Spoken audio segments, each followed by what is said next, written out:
Tengan todos ustedes muy buenas tardes. Los saluda el doctor Jesús Eustorgio Alonso Ronquillo para darles la bienvenida a su programa Cultura de Salud a través de Canal SB y Canal Alonso Medic Perú. Para mí, en esta oportunidad, es un gran honor dirigirme a ustedes para traerles una información de vital importancia, sobre todo en el contexto actual que todavía seguimos viviendo en medio de la pandemia del COVID-19. En esta oportunidad se les va a presentar a ustedes un estudio realizado en el Perú durante el año 2021, que tiene como título Actitud de los padres frente a la vacuna anti-COVID-19 en niños menores de 12 años. Un tema sumamente importante que va a ser abordado ampliamente por dos expertos en el tema. Para eso, primero quiero presentarme. Voy a estar hoy día con ustedes en calidad de moderador.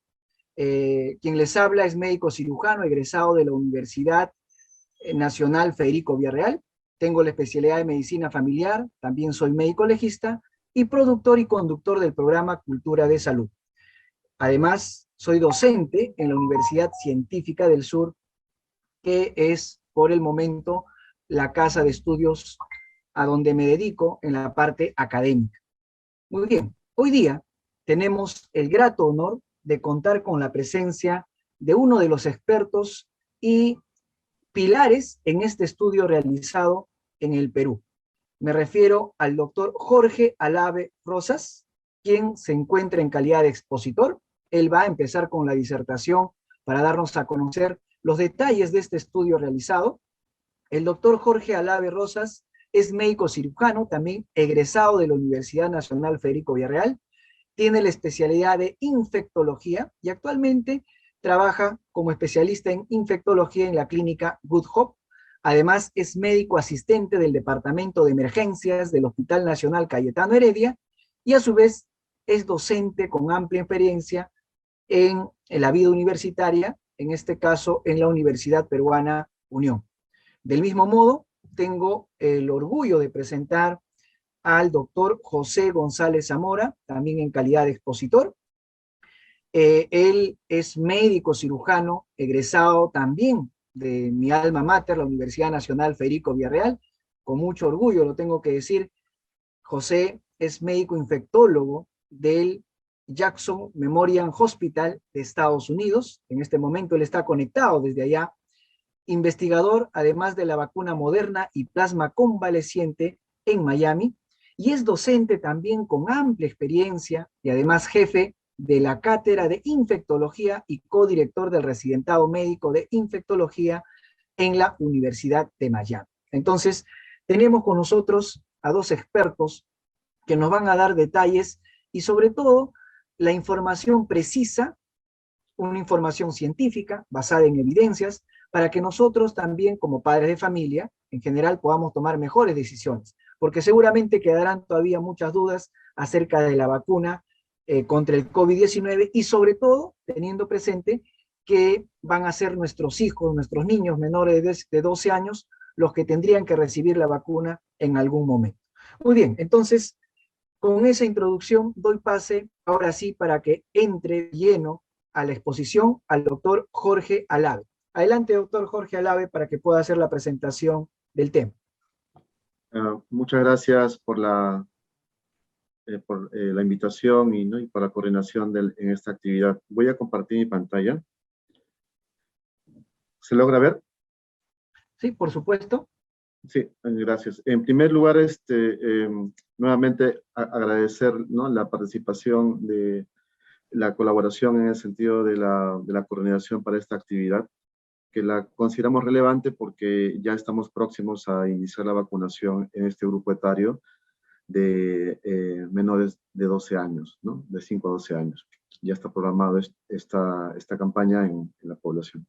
Y lógicamente, como bien lo mencionaste, existen dudas, pero también lo que tenemos que entender es cómo podemos colaborar para que la vacunación en este grupo etario se haga de la mejor forma, ¿no? Nosotros en este momento lo que vamos a presentar son datos preliminares del estudio que hemos realizado en el periodo de noviembre y diciembre del presente año, que se ha realizado en conjunto con la colaboración del doctor José González y un equipo de estudiantes de medicina de todo el país, ¿no? De varias escuelas de medicina del país que han ayudado a difundir y a implementar la ejecución de la encuesta.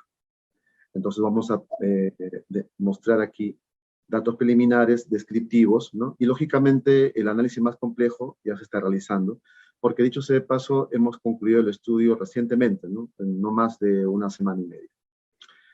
Entonces, presento aquí a los investigadores. Como les he dicho, son varios estudiantes de medicina que han colaborado en el estudio. Está David, Diana, Anthony, Abraham, Daniel, Valentina, Brenda, Fabricio, Enrique, ¿no? Y la doctora Linda Ponce. Todos ellos han trabajado arduamente y también posteriormente vamos a mostrar que en redes sociales también hemos tenido la colaboración del doctor Mariano Alarcón. Para empezar, lo que habría que ver es bien el contexto en general, es cuál ha sido el impacto indirecto de la pandemia en los niños. Desafortunadamente todos hemos sido afectados, ¿no? Tanto personal de salud como no personal de salud. Y el peor resultado ha sido la morbilidad y la mortalidad. Pero el otro aspecto que a veces no hemos inicialmente visto es cuáles son los múltiples impactos que pueden dar en nuestros hijos, en los menores de 18, de 12 años, ¿no? El empeoramiento de la salud mental y emocional, ¿no? El hecho de estar enclaustrados afecta bastante sus relaciones interpersonales, la ampliación de las brechas educativas existentes, no tener acceso a educación, por diversas razones, en todo caso, llámese de accesos accesos a medios de educación en línea, disminución de actividad física, ¿no? Aumento de peso, disminución de la utilización de atención médica. Esto es global, no solamente en esta población, ¿no? En todas las poblaciones, afortunadamente, hay mucha consulta externa en nuestro país, y los pacientes están acudiendo más a áreas de emergencia con patologías más, ya mejor dicho, de lo que eran complejas, complicadas, de por sí por la falta de seguimiento, disminución de la inmunización de rutina. Hemos caído en las tasas de vacunación después de la primera ola, y esto ha seguido remontando paulatinamente. La ventaja es que nuestro país sí tiene una gran capacidad y experiencia en vacunación. Aumento de eventos adversos en la infancia, es decir, podemos tener más niños que han tenido patologías crónicas que desafortunadamente no han tenido seguimiento adecuado, y pérdida de cuidadores, que esto es una realidad que hemos tenido lamentablemente en el Perú, ¿no? Niños que han quedado huérfanos, ¿no? Por producto de esta terrible pandemia. Sobre la evidencia actual que se cuenta, este es el estudio, digamos, más por así decirlo, pivotal, lo que ha movilizado y que para la aprobación de la vacuna, ¿no? De BioNTech Pfizer, y específicamente analizando la población de 5 a 11 años, ¿no? Que es la población que estamos ahorita enfocando en el estudio. Y acá es claro que lo que se ve es la diferencia que existe, ¿no? En la incidencia acumulativa de COVID, tanto en aquellos población que ha recibido la vacuna, comparado con aquellos que han recibido placebo. La tasa de eficacia, como ustedes aprecian acá, es de un 90%, ¿no? A favor del grupo que ha sido vacunado. La relación entre cada población es 2 veces del brazo de las personas que reciben, ¿no? Del grupo que recibe vacuna versus 1 con los que reciben placebo, ¿no? ¿Y qué evidencias existen, aparte de este estudio, ¿no? Sobre la vacuna COVID-19 y la seropositividad?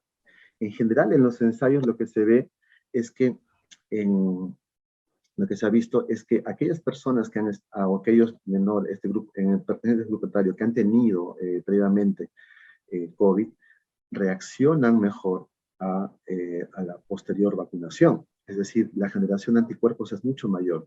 Esto mismo nosotros lo hemos apreciado también en un estudio también descriptivo que hicimos hace unos meses, si no recordarán, en conjunto con un grupo de doctores nefrólogos, ¿no? Que se hizo hace unos meses, ¿no? Y que ya también está en proceso de publicación.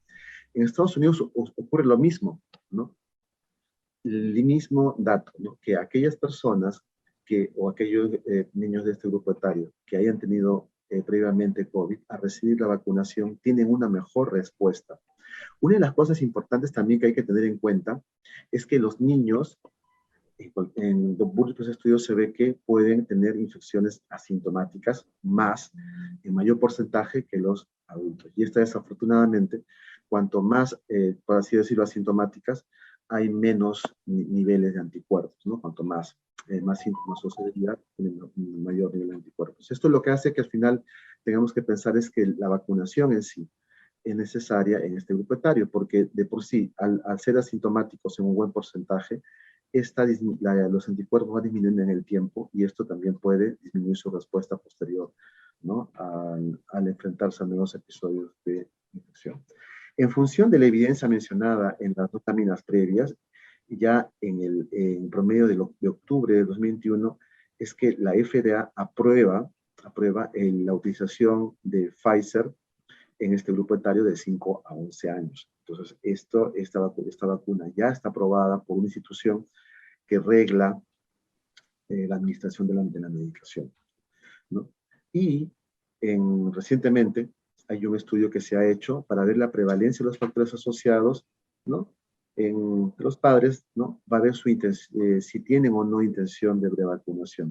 Esta ha sido basada en una base de datos, ¿no? De una encuesta grande que ha sido realizada en el 2020, y este grupo de investigadores peruanos ha hecho un análisis, ¿no? De un grupo de los padres que hayan mencionado su intención a vacunar. Aquí se incluye a todos los padres de todos los niños, ¿no? Son menores de 18 años, no específicamente de 5 a 11.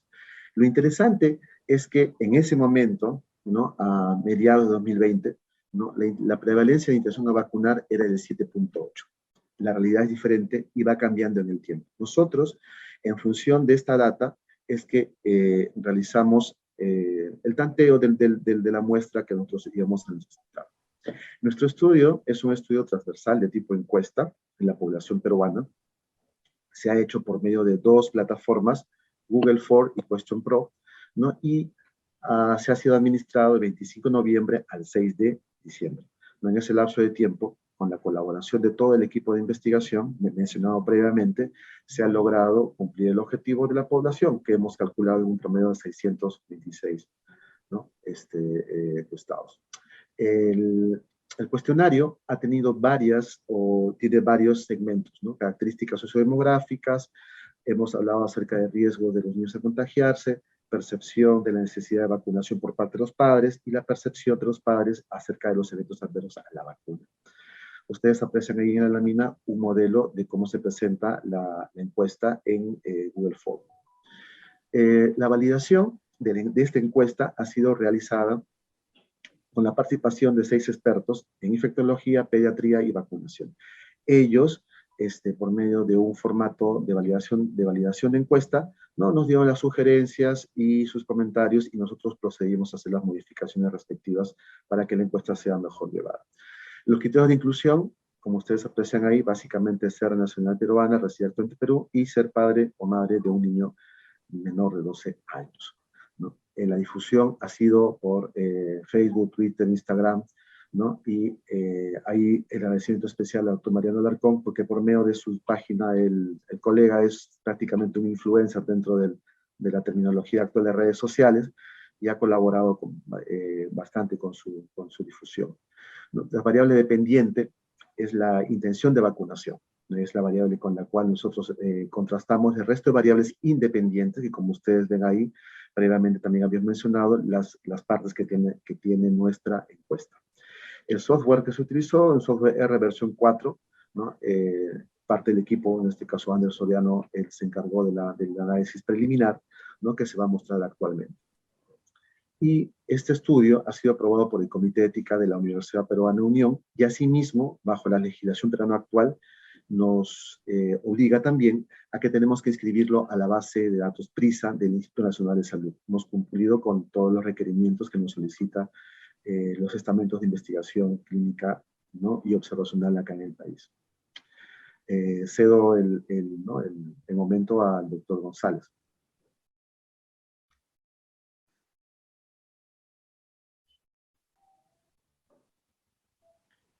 Muchas gracias, doctora Lavi. Bueno, continuamos con la presentación y a mí me toca hablar sobre los resultados de nuestro estudio. Así que vamos a presentar los principales resultados que tenemos al momento. Hay que destacar que esta es una presentación preliminar en donde vamos a solamente detallar el análisis descriptivo de los datos. El análisis bivariado y multivariado se está realizando al momento y va a ser publicado próximamente de manera oficial. Así que empecemos con la cantidad de participantes. Tuvimos 945 encuestados, de los cuales excluimos 133 por no cumplir los criterios de inclusión. Luego de separar a estos participantes, nos quedamos con 802 encuestados, de los cuales tuvimos que excluir a 139, dado que las encuestas estuvieron mal llenadas. Finalmente, las encuestas válidas para propósitos del estudio fueron 673. Pasemos a describir las características sociodemográficas de los participantes. El 70% de los participantes fueron mujeres. La edad mediana de estos participantes fue 38 años. El personal de salud del grupo encuestado conformaron el 22% de todos los participantes. Con relación al número de hijos, el 92% de los participantes mencionaban o reportaban tener 1 a 2 hijos y el 7% de los participantes mencionaban tener 3 a 4 hijos. Con respecto a las comorbilidades o enfermedades preexistentes de los niños menores de 12 años, el 86% de los participantes, de los padres de familia, reportó que sus hijos no tenían comorbilidades. Y con relación a una o más comorbilidades, solamente fue reportado por el 13% de los encuestados. Si analizamos el nivel de instrucción, podemos observar que el 70% de nuestros encuestados tenían un nivel de instrucción universitaria o superior. Con respecto a la región de origen, podemos ver que preponderantemente tenemos población proveniente de la costa, aunque también tenemos una población significativa proveniente de la sierra que conforma el 33% y de la selva 11%. Bueno, con respecto al antecedente de vacunación de las personas encuestadas, vemos que casi la mayoría de personas han recibido la vacuna contra COVID. El 94% de ellas reportaron haber recibido la vacuna y solamente un 6% reportaron no haberla recibido. Pasemos ahora a analizar el riesgo de contagio en la población o en los hijos de estos padres de familia encuestados. Y como primera pregunta de esta sección tenemos la siguiente. ¿Cree que sus hijos puedan contagiarse de COVID? Y podemos observar que el 72% de los encuestados refirió que sí, creían que sus hijos podían contagiarse. Tenemos un 22%, que es un porcentaje importante, que respondieran con desconocimiento acerca de esta pregunta. Y un 6% que refieren que sus hijos no podían contagiarse de coronavirus. Con respecto a la siguiente pregunta, ¿cree que sus hijos solo tendrían síntomas leves si se contagian de COVID? Podemos observar que un 57% de los participantes respondieron que desconocían si sus hijos tendrían síntomas leves. Y un 30% mencionó que sí, para ellos creían que sus hijos tendrían síntomas leves si se contagiaran de coronavirus. Con respecto a la pregunta, ¿cree que sus hijos podrían enfermarse gravemente si se contagian de COVID? Podemos observar que la mayoría de pacientes o de participantes, el 53%, respondían que desconocen si los hijos podrían enfermarse gravemente de coronavirus. El 25% de ellos referían que sus hijos podrían enfermarse gravemente de esta enfermedad. Con respecto a la siguiente pregunta, ¿cree que sus hijos podrían fallecer si se contagian de coronavirus? El 53% referían que no sabían. Y si observamos los demás porcentajes, vemos que un 25% de los encuestados referían que sus hijos no podían fallecer si se contagian de coronavirus. Pasemos ahora a hablar sobre la percepción de la necesidad de vacunación. Y ante ello tenemos esta pregunta. ¿Cree usted que la vacuna contra COVID es necesaria para niños menores de 12 años? Y vemos que la gran mayoría de encuestados, un 77%, referían que la vacuna sí es necesaria para sus hijos menores de 12 años. Pero hay que también destacar los puntos negativos porque existe un 6% de participantes que indican que la vacuna no sería necesaria o que desconoce si la vacuna sería necesaria. Ante la pregunta, ¿cree usted que la vacuna contra COVID protegería a los niños menores de 12 años? Vemos que un 53% de encuestados respondieron que definitivamente protegería contra COVID-19 y tenemos un 34% que nos dice que probablemente protegería contra el COVID-19. Así que existe, bueno, un consenso sobre una actitud positiva ante la protección de la vacuna en niños menores de 12 años en la población encuestada.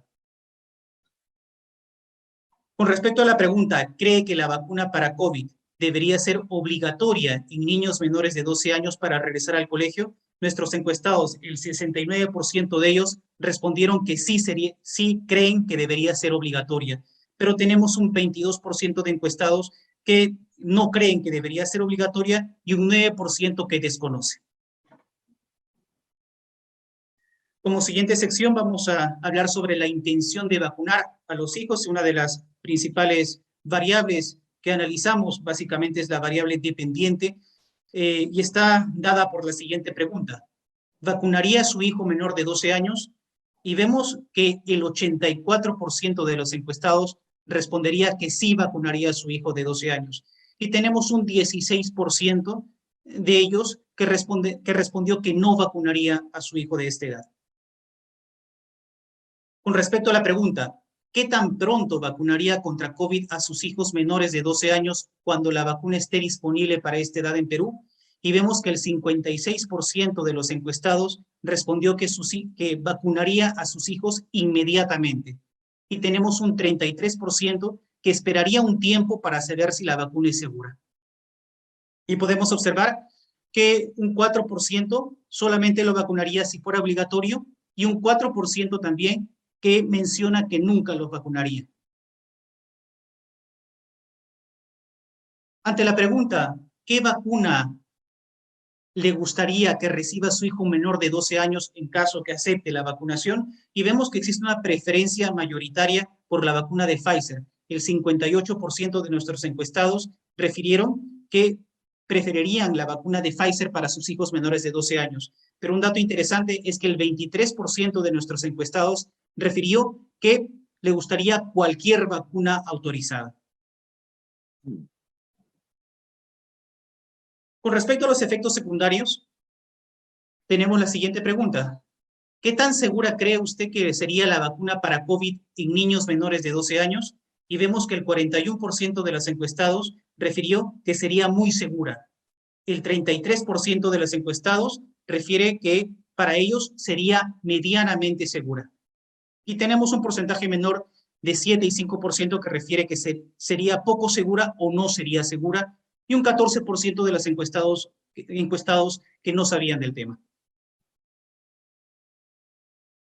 Con respecto a los efectos adversos desarrollados que podrían desarrollarse por la vacuna en niños menores de 12 años, podemos observar que un 30% de los participantes desconocía sobre los efectos adversos de la vacuna en niños menores de 12 años y un 31% de los encuestados refieren que es poco probable o definitivamente no se producen efectos adversos por la vacuna en menores de 12 años. Y un 7%, que es una población minoritaria comparado con los demás porcentajes, mencionan que definitivamente la vacuna está asociada a efectos adversos severos o peligrosos en población menor de 12 años. Ante la pregunta, ¿cree que los niños menores de 12 años pueden desarrollar efectos negativos a largo plazo? Vemos que el 7% de ellos piensa que definitivamente la vacuna podría asociarse a estos efectos negativos a largo plazo. Y cuando preguntamos específicamente por efectos adversos severos y mencionamos aquí uno de los más importantes, la inflamación severa del corazón, la percepción que tienen los encuestados es que con respecto a la inflamación severa del corazón, existe un gran porcentaje que desconoce del tema. Esto es muy importante y vamos a tocarlo en la parte de conclusiones. Y simplemente un 3% de todos los encuestados definitivamente cree que la vacuna está asociada o puede producir inflamación severa del corazón, llámese miocarditis o pericarditis. Con respecto a la pregunta, ¿cree que los niños se podrían enfermar de COVID por la misma vacuna? Solamente un 4% de los padres de familia manifestaron que los niños podrían enfermarse de COVID por la vacuna. Y un porcentaje mayoritario, un 53%, refiere que es poco probable o definitivamente no se podría desarrollar COVID por la misma vacuna con relación a la vacuna pediátrica.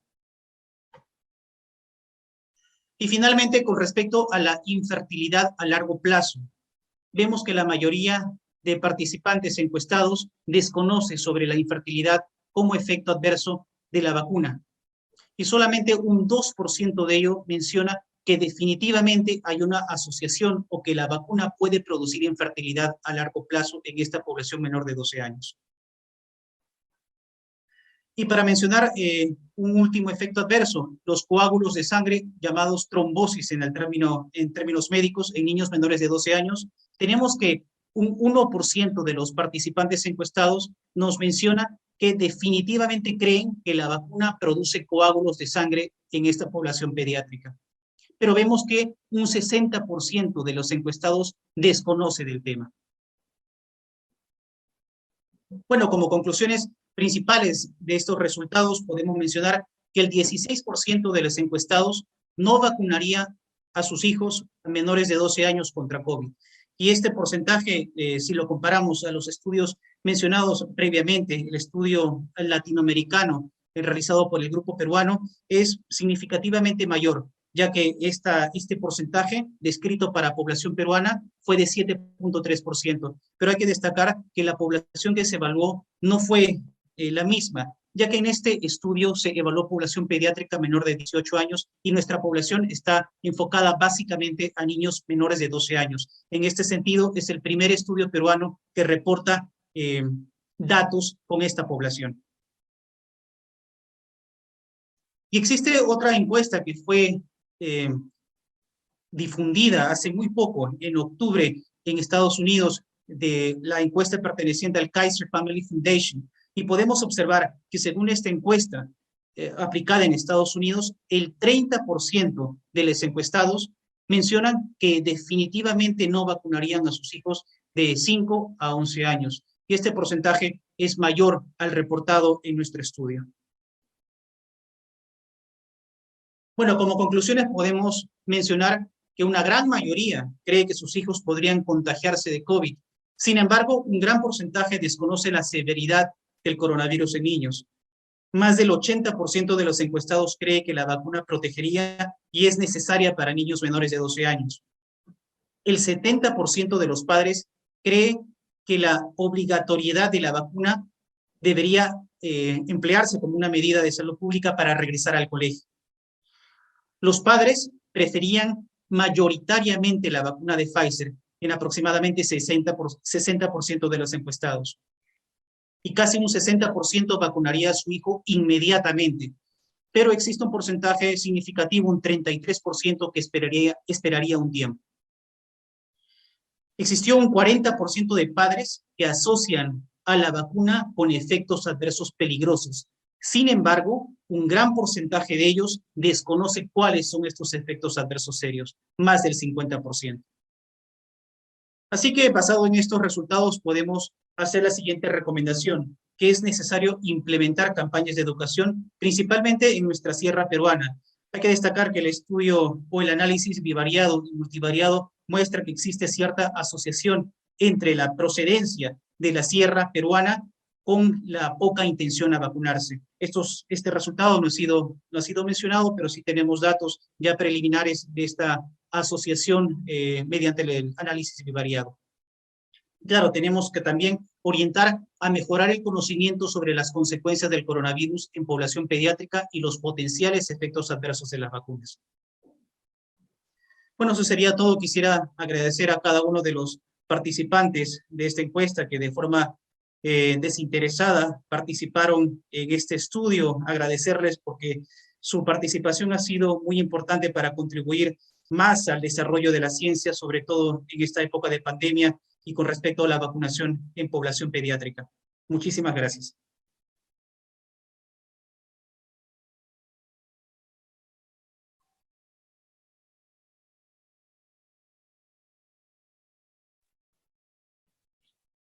Muy bien, José, muchísimas gracias, tanto a tu persona como a la persona del doctor Jorge Alave, por darnos a conocer este estudio que han realizado aquí en el Perú.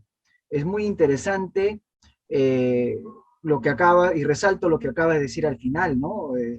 Que este tipo de estudios usualmente no se han realizado aquí en el Perú. Hay uno parecido a nivel de Latinoamérica, pero es en otra población mucho más amplia, digamos, ¿no? Porque abarca a los menores de 18 años. En cambio, acá estamos abarcando una población que es justamente un motivo de duda. ¿Por qué? Ya vemos que se ha avanzado con la vacunación en los adolescentes incluso, ya niños de 13 años en adelante ya han sido vacunados, ¿no es cierto? Adolescentes comprendidos hasta esa edad, pero todavía queda esta población, menores de 12 años, para ver si se van a coberturar o no. Entonces, vamos a dejar ahora a que las personas que están en este momento participando puedan hacernos sus preguntas. Pueden hacerla levantando la mano para que haya un orden, ¿no? Si desean intervenir, solamente activan su micrófono y pueden hacer directamente la pregunta a nuestros expertos. O también lo pueden hacer a través del chat. Muy bien, entonces abrimos el micrófono. Adelante, Laura, por favor, activa tu micrófono y puede hacer su pregunta. Sí, ante todo, muy buenas tardes. Muchísimas gracias, muy clara la exposición. Agradezco porque estos estudios realmente a nosotros como padres nos ayudan y mucho. Mi pregunta es la siguiente. Hasta donde yo tengo entendido, los síntomas que dan a los chicos, sobre todo, porque tengo sobrinos que les ha dado y también otros conocidos, realmente es muy leve. Es como una fiebre de repente de un día y pasa. Pero sin embargo, yo también entiendo que hay otros jovencitos o hay otros chicos que de repente, por alguna predisposición, ya sea genética o en general, alergias de otro tipo, puede a ellos de repente causarles de repente síntomas más severos. Puede ser. Pero dado que es cierto que hay, por ejemplo, hasta chicos que se ponen muy mal ante una gripe simple porque tienen esa predisposición, porque hay antecedentes familiares, entonces yo me pregunto y les pregunto a ustedes, dada esa situación, ¿cuál sería el criterio para, digamos, poner una vacuna, que no es una vacuna como las que conocemos, que no es que no te va a dar, simplemente que los síntomas van a ser, digamos, menores, de repente se te va a pasar más rápido, dada en esta población? ¿Cuál sería el criterio para exigir que sea obligatorio? ¿No? Esa sería mi pregunta. Gracias. Muy bien, Laura, muchísimas gracias igual por su participación. Completamente de acuerdo, su pregunta también ha sido muy clara y tenemos a los expertos aquí para que puedan darnos la respuesta y la orientación sobre todo, ¿no? Muy bien, adelante, doctores. Doctor Jorge, a ver si usted inicia. Ok, bueno, mire, o sea, que exista o no un criterio para poder exigir, ¿no?, que la vacunación sea obligatoria, ¿no? Eso es bastante controversial, dar una opinión en función de este estudio, ¿no? Pero lo que hay que entender en todo caso es el hecho de ver una realidad que quizás ahorita muchas personas no lo estamos viendo de ese punto de vista, ¿no? O del punto de referencia. En la actualidad, con el alto porcentaje de vacunación que ya existe en población mayor de 18 años, el único grupo etario que está quedando en vacunación es el grupo de menor de 12. Y como mencioné en la parte sobre la vacuna COVID y seropositividad, o sea, la reacción a anticuerpos, ellos hacen cuadros muy leves, como usted bien mencionó y describió, pero también, ¿no?, pudieran albergar el virus y poder fácilmente poder transmitir. Entonces, lo lógico sería pensar que ellos también, los pequeños, ¿no?, deberían tenerle beneficio a la vacuna por dos razones, ¿no? Y es lo que siempre ocurre en enfermedades infecciosas, ¿no? Siempre los dimos para tratar al paciente, para manejar al paciente, pero también para prevenir la transmisión a otras personas. Entonces tiene dos ventajas cuando uno apela a una estrategia de control de infecciones. Tratar al propio paciente individualmente y también beneficiar al grupo que está alrededor de ese paciente, ¿no? Entonces, casi todas las estrategias de control de infecciones apuntan hacia esas dos caras, ¿no?, de la infección. Que controles la infección en la persona y que no se propague al resto de personas por su mecanismo de transmisión. Entonces, en función a eso, a esos conceptos, algunas políticas de salud por parte de las personas que dirigen, llámese redundantemente, las políticas de salud en el país o en otros países, ¿no?, dan indicaciones de que sean obligatorias o recomiendan al máximo posible y estimulan que la vacunación sea de forma masiva. Entonces, mi punto de vista es que la justificación está ahí, ¿no?, en que tenemos ahorita un grupo etario que no está vacunado y que potencialmente pudiera ser también un foco poblacional de posible transmisión, dado que el resto de grupo aún no está vacunado. Si bien es cierto, como usted bien lo dijo también y está enterada, la vacuna no previene al 100% que uno se infecte, pero sí hay datos de disminución de transmisión. Perfecto. Y justamente tenemos al doctor José González, él que está en Estados Unidos, allá en Miami. ¿Cómo han manejado allá en Estados Unidos, José, este tema, ¿no?, de que la obligatoriedad de la vacuna en esta población? Sí, existen algunos datos que van cambiando con el transcurso de la pandemia y claramente la pregunta escapa al objetivo del estudio presentado, pero claro, eso no deja de ser una pregunta muy interesante. Hay que destacar que la vacunación o el desarrollo de COVID en la población pediátrica también está cambiando. Si observamos los datos aquí en Estados Unidos, existe un incremento de la tasa de hospitalización también en población pediátrica, sobre todo atribuida a la variante Delta. Y si analizamos los datos que tenemos actualmente, datos preliminares provenientes de Sudáfrica, vemos que existe un aumento de 20% aproximadamente en la tasa de hospitalización en población pediátrica por variante Omicron. Así que posiblemente estos conceptos de que siempre o en la mayoría de los casos la infección o el desarrollo de la enfermedad en población pediátrica se asocia a casos leves, podría estar cambiando con el advenimiento de nuevas variantes. Y también hay que destacar algo muy importante. La eficacia de las vacunas, como mencionó el doctor Alave, aproximadamente llega a un 95% si hablamos de beneficio para prevenir enfermedad severa y sobre todo mortalidad. Pero también existe una disminución no tan alta, pero aproximadamente un 60 a 70% de la infección asintomática si hablamos específicamente de vacunas de ARN mensajero como la de Pfizer y Moderna. Y esto nos hace pensar que también la transmisión comunitaria podría verse reducida por las vacunas. Dicho de una forma más sencilla, el contagio también se podría disminuir, tal vez no en un porcentaje de 100%, pero en un porcentaje significativo de aproximadamente 60 a 70%, lo que contribuye bastante en época de pandemia a reducir los contagios y sobre todo la enfermedad severa en población vulnerable. Es por eso que también se está recomendando la vacunación en población pediátrica, porque se piensa que estos son focos de transmisión, tal vez no para desarrollar enfermedad severa, pero también para contagiar y hacer que población vulnerable, no vacunada o que no ha respondido muy bien a la vacunación, pueda verse expuesta a estos desenlaces fatales.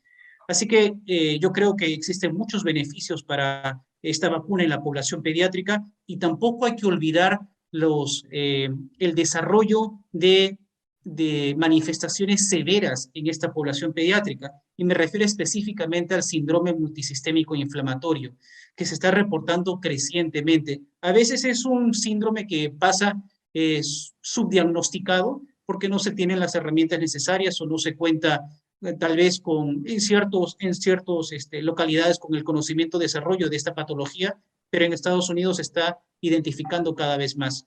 Así que si tenemos una vacuna que a la fecha se presenta como, yo diría, tal vez no 100% segura, pero muy cercana a un 100%, y haciendo el análisis de costo-beneficio o tal vez riesgo-beneficio, yo diría que después de hacer este análisis, definitivamente los beneficios sobrepasan por mucho a los posibles riesgos que al momento se presentan como leves o muy bajos o casi nulos.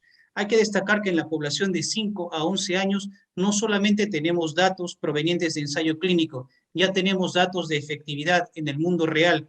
Y al momento en Estados Unidos no se ha detectado, por ejemplo, ningún caso de miocarditis asociada a la vacuna de Pfizer o Moderna en la población de 5 a 11 años, así que no pasa de ser al momento una preocupación teórica. Muy bien, José. Y justamente relacionado a la última parte, tenemos una pregunta que nos han escrito aquí al chat, ¿no? De parte de Mateo y Sebastián Pereda. Y nos dice, ¿qué tiempo? Y bueno, es una pregunta para ver, digamos, es un dato que nos podrían brindar de acuerdo a los estudios que ya se haya realizado. Y si obviamente tenemos ya ese dato que podamos demostrarlo, ¿no? Acá nos dice, ¿qué tiempo tiene que pasar para saber que la vacuna es efectiva y cuáles serían sus consecuencias? ¿No? Una pregunta directa, básicamente, a ver si al momento tenemos algún dato de ese tipo, por favor. Sí, o sea, el tiempo en sí que se mide la eficacia de vacuna normalmente son 2 semanas posterior. En el estudio de Pfizer se medía la eficacia a partir de la semana. O sea, después de 7 días se empezaba a buscar si los pacientes vacunados o no vacunados, o sea, el grupo de vacunado y el grupo de placebo, desarrollaban síntomas relacionados a COVID-19. Entonces, lo estándar es 15 días. El estudio comenzó a buscar a partir de la semana de la segunda dosis. Eso es lo más evidente. Ahora, el impacto, realmente el impacto es todo lo que ha descrito el doctor González, ¿no? Cuando uno sopesa en vacunación, sopesa los pros y contras, ¿no? ¿Cuánto tengo que ganar y cuánto debo de perder? Hasta el momento, la balanza, por la evidencia que se está generando, porque tampoco podemos hablar en absoluto, porque esto se está generando en el tiempo, hasta el momento son más los beneficios que los prejuicios. Yo quería agregar algo adicional a lo que decía el doctor González. Nosotros, bueno, yo particularmente también, yo he visto casos de MIS o del síndrome multisistémico de niños y no es nada sencillo, ¿no? O sea, es bastante complicadito el asunto. Niños que hacen cuadros por el propio virus, ¿no? De compromiso cardíaco, hipotensión, y que en algunos casos, que también tuvimos un caso así, casos que tienen que entrar a uso de cánulas de alto flujo. Por suerte, no tuvimos pacientes o no hemos visto pacientes niñitos que hayan entrado a intubación. Pero los médicos de otros hospitales grandes sí mencionan su experiencia acá en Lima. No es que no exista, o sea, sí existe el MIS acá en el Perú. Lógicamente, no en la magnitud quizás como González nos menciona, pero sí hay. Entonces, no es que este virus realmente no pueda ocasionar casos severos. En la mayoría, como bien dijo la primera participante con su pregunta bien acertada, la mayoría es bastante, los cuadros son muy leves, pero cuando realmente se juntan los factores para poder ocasionar esta reacción inflamatoria, sí son bien severos. Por eso que hay que tener bastante cuidado. Es literalmente, se puede decir, podría yo predecir quién puede desarrollar uno u otro. Realmente hay varios factores, pero yo creo que en particular uno debería disminuirse los riesgos, ¿no? Como les vuelvo a repetir, mi concepto siempre en control de infecciones es la siguiente. Todas las intervenciones de tratamiento farmacológico, de vacunas, van dirigidas a 2 cosas. A tratar al paciente individualmente y que este tratamiento también tenga impacto en salud pública. Como bien lo mencioné previamente, también dijo José, disminuir la transmisión, ¿no?, en la población. Y en eso ayudan las vacunas. En este caso no es tan perfecto porque no llega a un 100%, pero sí está llegando en el 50-60%. Y doctor, ¿y tenemos algún reporte para terminar con esta pregunta que nos hace Mateo y Sebastián? Nos habla de las consecuencias, ¿no? De las consecuencias de la vacuna. ¿Se tiene algún reporte, algún estudio de niños que hayan recibido la vacuna y por el solo hecho de haber recibido la vacuna hayan tenido algún efecto adverso no lo convencional, que puede ser a veces dolor en la zona de la aplicación, o un poco de fiebre, malestar, pero hablamos de algún efecto adverso severo que se haya reportado, efecto netamente de la vacuna. Sí, quisiera tal vez aportar en ese aspecto. Sí, existen efectos adversos serios reportados con la vacuna contra el coronavirus, así como, que también, como también con muchas vacunas, y hablo también de la influenza. Es una vacuna que ya tiene muchos años de ser administrada. Y si hablamos de efectos adversos como, por ejemplo, miocarditis, que es una de las preocupaciones que se tiene en población joven, este efecto adverso aproximadamente se presenta en 4 a 8 casos por cada millón de vacunas administradas. Y hay que destacar que la mayoría de estos casos de miocarditis o son asintomáticos o son leves con recuperación completa. En la mayoría, yo diría casi en todos los casos. Así que si existen efectos adversos serios, los hay, pero al momento no se ve como algo peligroso o no sería una contraindicación para la vacuna en absoluto. Lo mismo pasa con el síndrome de Guillain-Barré, que es extremadamente raro, de 4 a 8 casos por millón de vacunas administradas. También con las trombosis, que se asocian sobre todo a las vacunas que utilizan adenovirus como el vector de adenovirus, llámese la vacuna de Oxford y la vacuna de Johnson Johnson. Pero esto se presenta principalmente en población adolescente, en mujeres, después de la segunda dosis. Nuevamente, es extremadamente raro. Excelente, José, muchísimas gracias. Vamos a darle apertura al micrófono. Tiene la mano levantada Nala Desiree Campos. A ver, por favor, estamos atentos a su pregunta. Su micrófono, por favor. Ahora ¿Me sí. escuchan? Ya. Ahora sí. Buenas Perfecto. tardes con todos y agradezco la oportunidad. El que le habla es papá justo del nombre que está ahí grabado, es de mi hija, de mi menor hija que va a cumplir los 11 recién el 7 de febrero. Ella es una paciente cardiópata, ella nació con un mal de un CIA y otras cositas más que no entro a detallar, pero ya se le operó hace 4 años a corazón abierto, lamentablemente, ¿no? Se quiso hacer el catéter, pero bueno, no pasó más y se tuvo que operar así. Ya tiene 4 años de la operación y hasta ahorita va evolucionando bien, que los médicos dijeron pues de que en sí ella puede desarrollarse casi completamente, pero obviamente en lo que es hacer ejercicios de alta competencia, por decir un vóley por competencia es imposible, ¿no? Ella puede ser educación física, sí, pero como algo normal, pero mayor ejercicio no, porque obviamente está operada. Entonces, ahora con esto del COVID, que sí, pues ha traído mucha desgracia, y todos estábamos ávidos de que se iba vacunando con la rapidez que se está haciendo. Y ahora pues justo ya faltaba el grupo etario de los menores de 5 a 11, y bueno, mi esposa en su duda normal de madre le quedó eso, pues no, la duda, ¿no? De que qué tanto se le puede aplicar o inocular la vacuna si es, y que no le vaya a traer problemas posteriores ya siendo una paciente cardiópata, como bien lo vengo escuchando de algunos casos muy aislados, ¿no? De reacciones que puedan suceder, ya incluso de niños normales como usted lo están tallando. En el caso mío, mi hija ya tiene el plus de ser una paciente cardiópata. Entonces la duda es, pues, ¿se le aplica la vacuna o consultamos con su cardiólogo en sí? Ella fue operada en el INCOR. Eso sería mi duda, ¿no? Gracias por todo. Perfecto, ¿no? A usted. ¿Cuál es su nombre? Disculpe, para tenerlo presente. Yo soy Luis Enrique Campos Lévano. Señor Luis Enrique, muchísimas gracias por su participación. Su pregunta obviamente debe ser la de muchas personas que tienen hijos en iguales condiciones y justamente tenemos a los expertos para que nos puedan brindar la información. Adelante, doctores, por favor. Sí, señor Luis, gracias por la pregunta.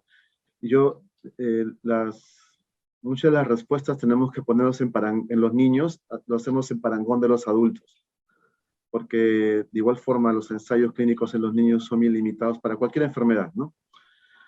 Entonces, nosotros cuando vemos adultos, ¿no? Tanto José y yo somos infectólogos de adultos y vemos niños también, ¿no? A la par, pero más vemos adultos.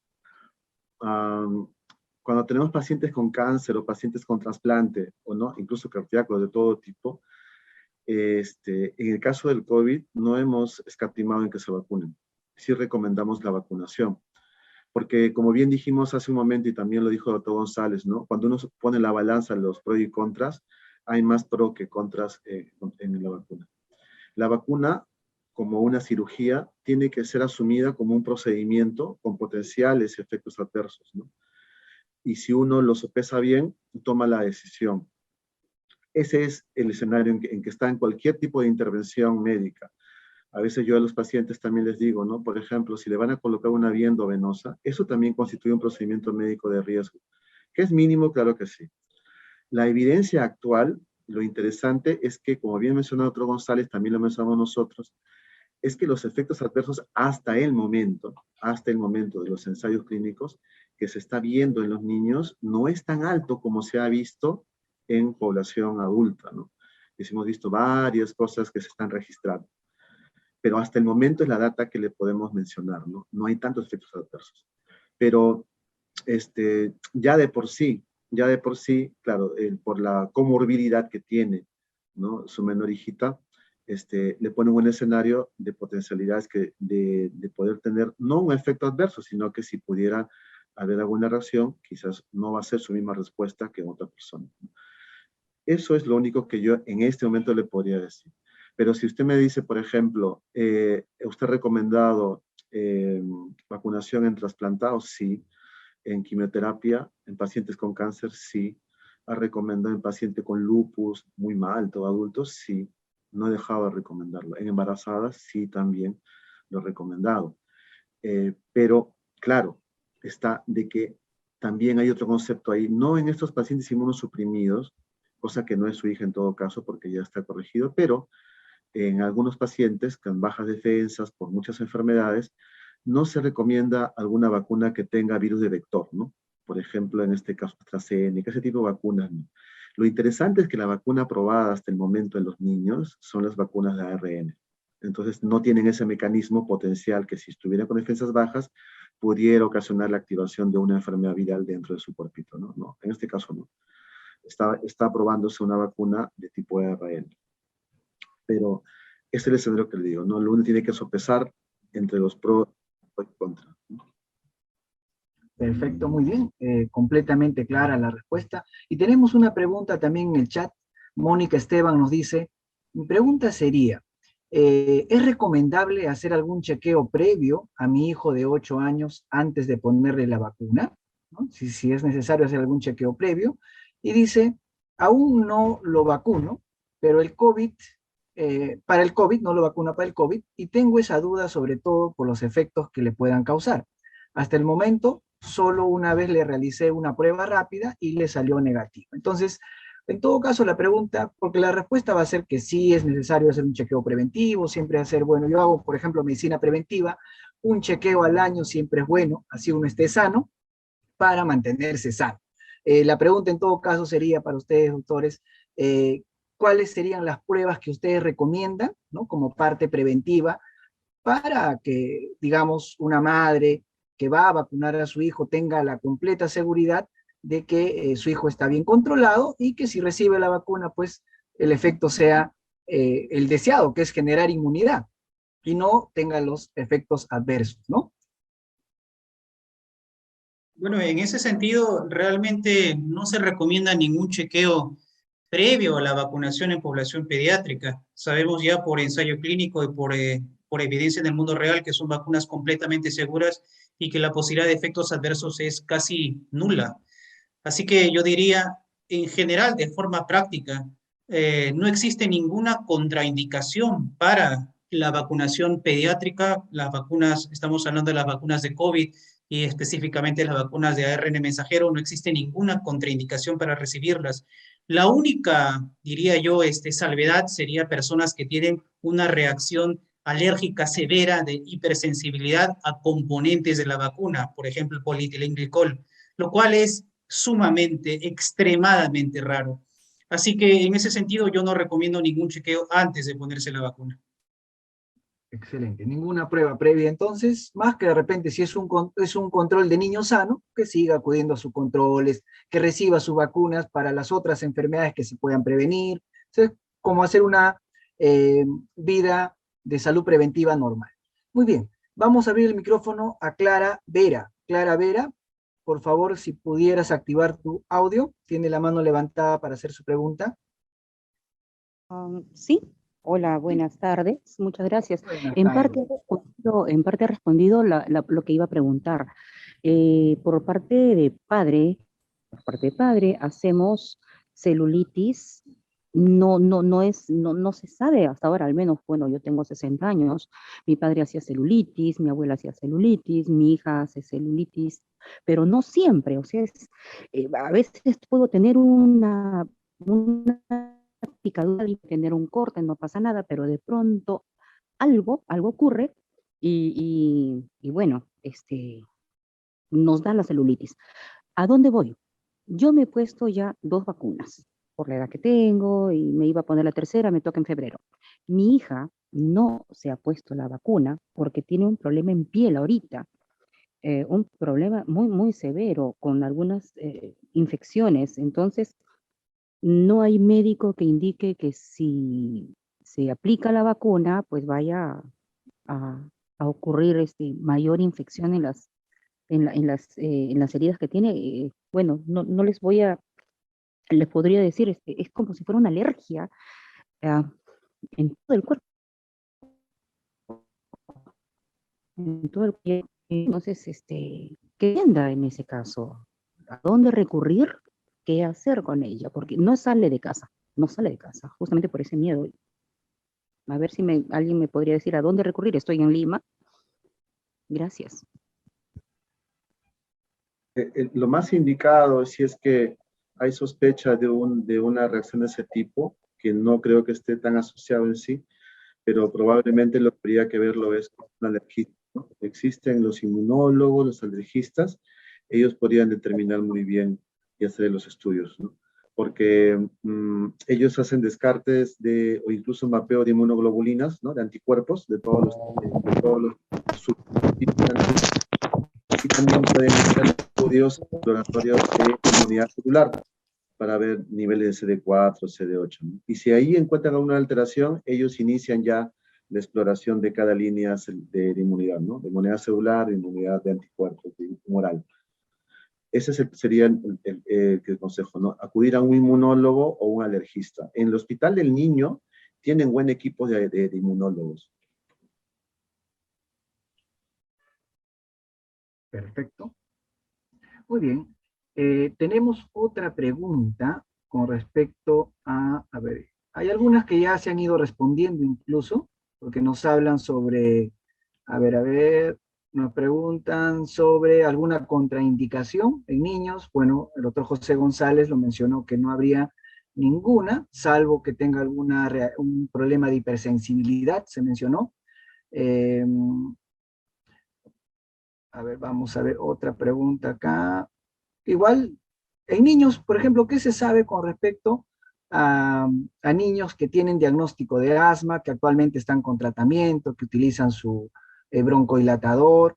En niños que tienen asma, dice, ¿es recomendable recurrir a su neumólogo antes de vacunarlo? O ¿no? Prácticamente ya se dio respuesta. Si está bien controlado, lógicamente, el problema asmático, puede vacunarse sin ningún problema, ¿no? Si está recibiendo su tratamiento, con mayor razón. Y acá hay una pregunta con respecto a esta actitud. Eso sí me parece interesante. Vamos a leerlo. Dice, la actitud negativa para vacunar a los niños está presente en muchos padres. Se ha visto que en adultos, a ver, dice, la negativa va de 40 a 30%.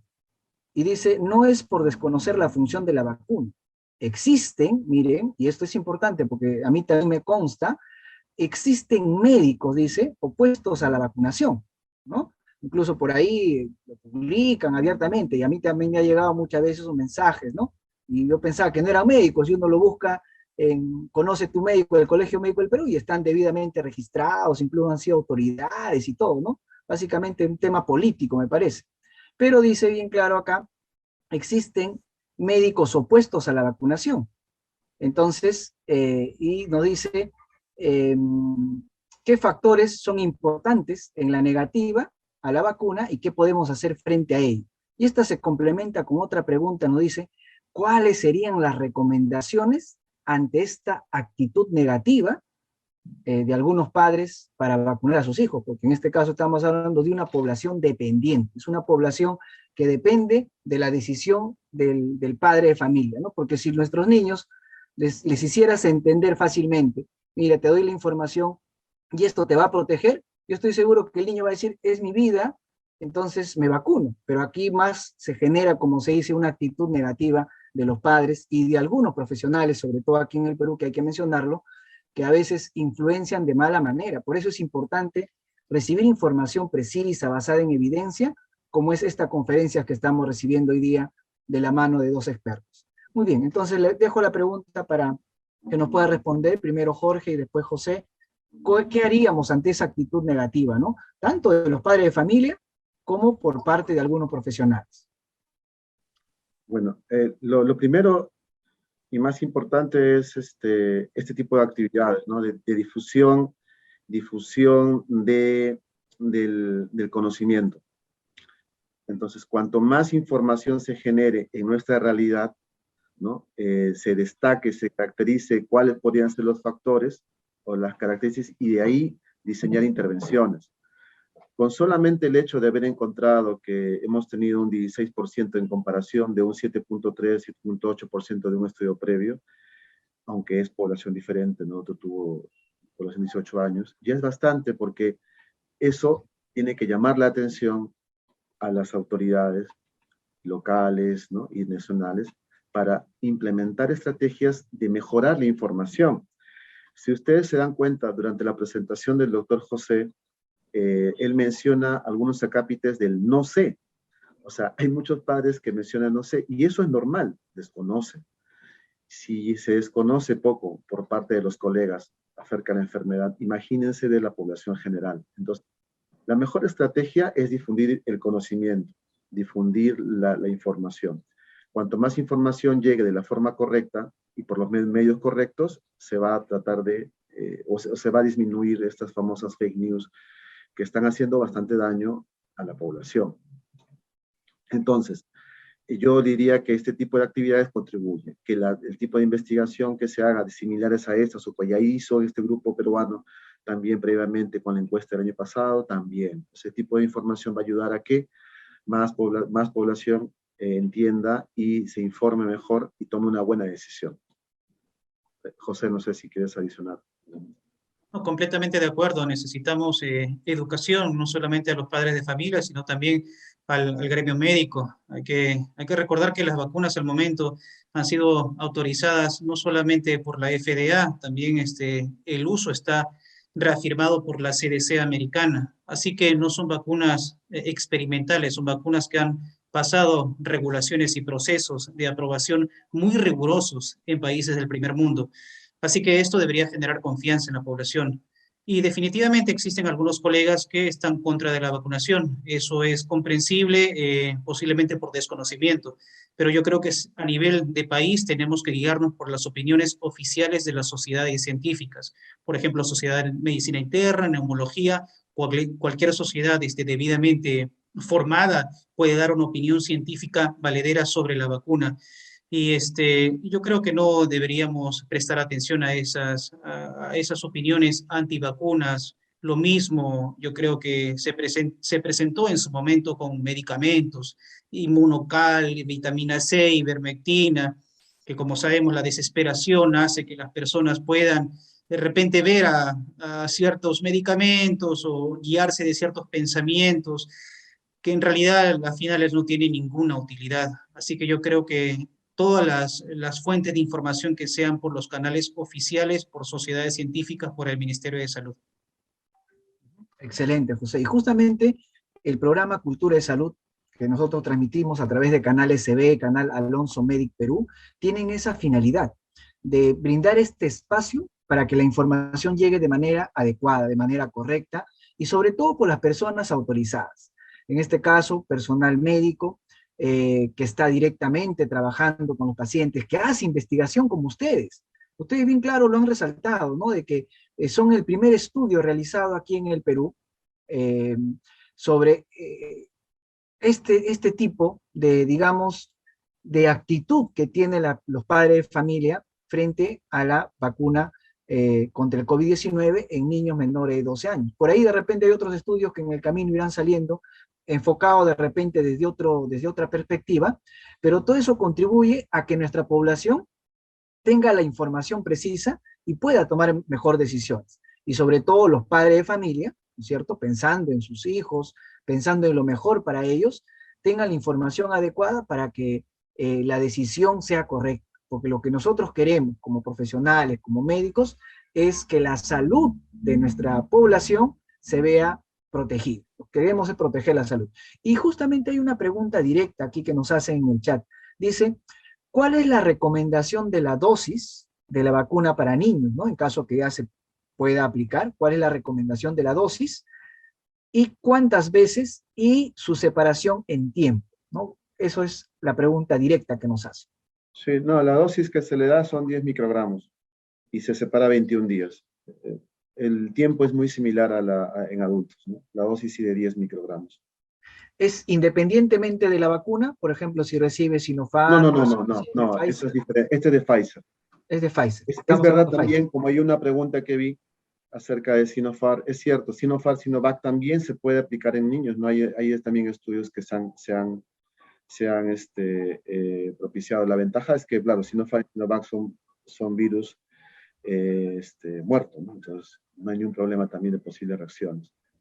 En Chile sé que también, ¿no?, se ha implementado y no hay ningún problema. Pero digamos, en nuestro caso en particular, el gobierno ha apelado a las de RNA que tienen más evidencia. Ahora, curiosamente, hace unas 2 semanas o una semana, no sé si me acuerdo bien, José, salió un estudio que menciona ya la correlación de los anticuerpos, ¿no?, con la eficacia.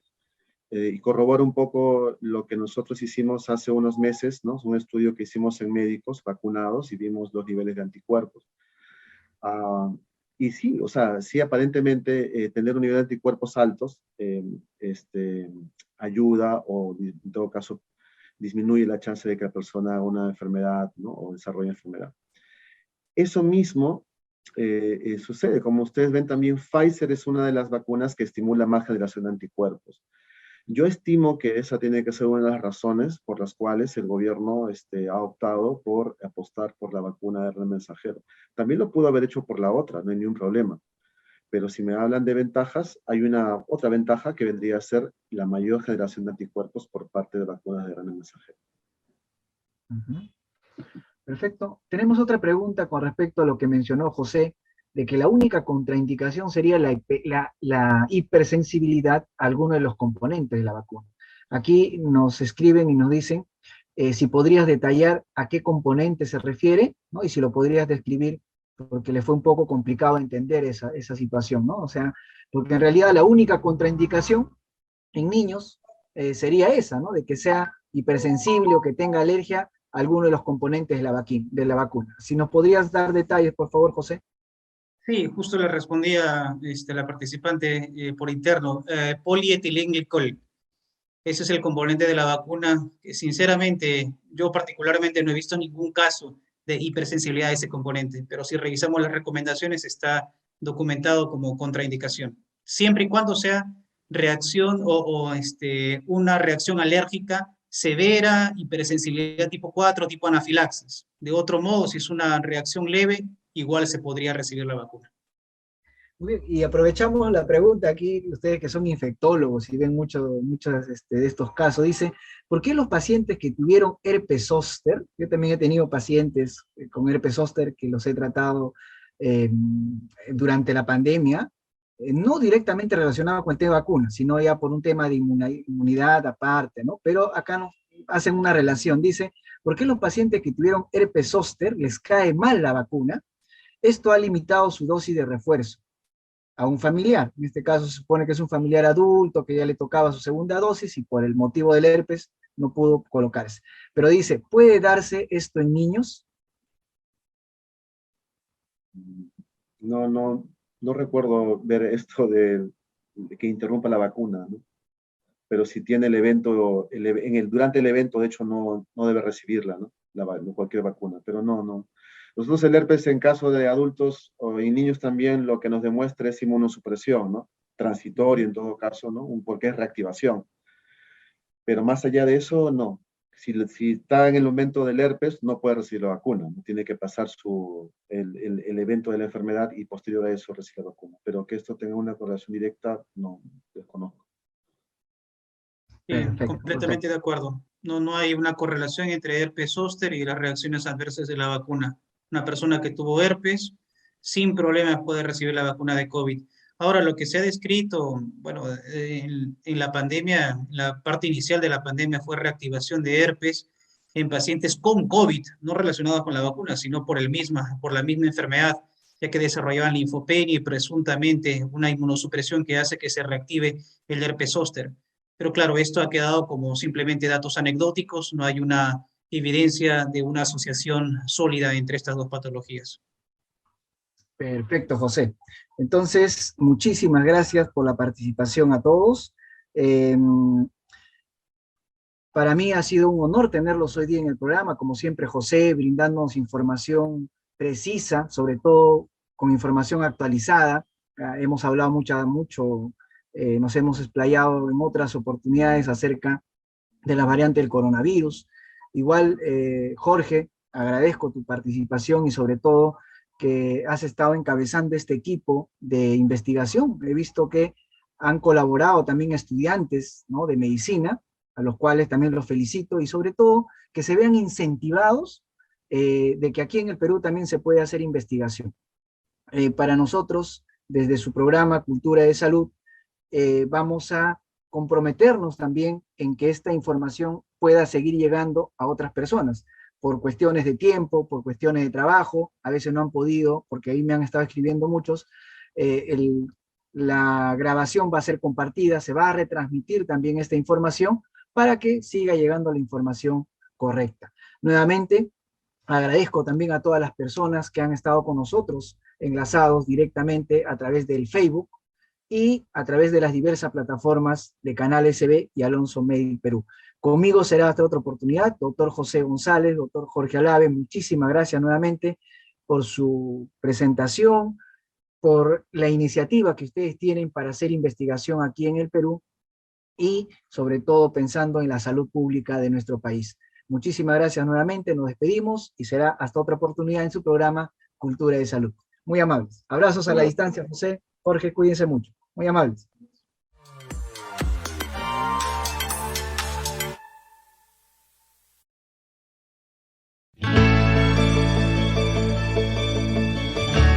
Hola, ahora puedes reservar una cita en Clínica Santa Beatriz a través de los siguientes medios. Puedes llamarnos al 4800-535 o al 999-802-956. También puedes dejarnos un mensaje en Facebook e Instagram. Encuéntranos como Clínica Santa Beatriz Perú. Nos ubicamos en Jirón Ramón Dagnino 227 Jesús María Lima. Escríbenos y reserva tu cita con los mejores especialistas.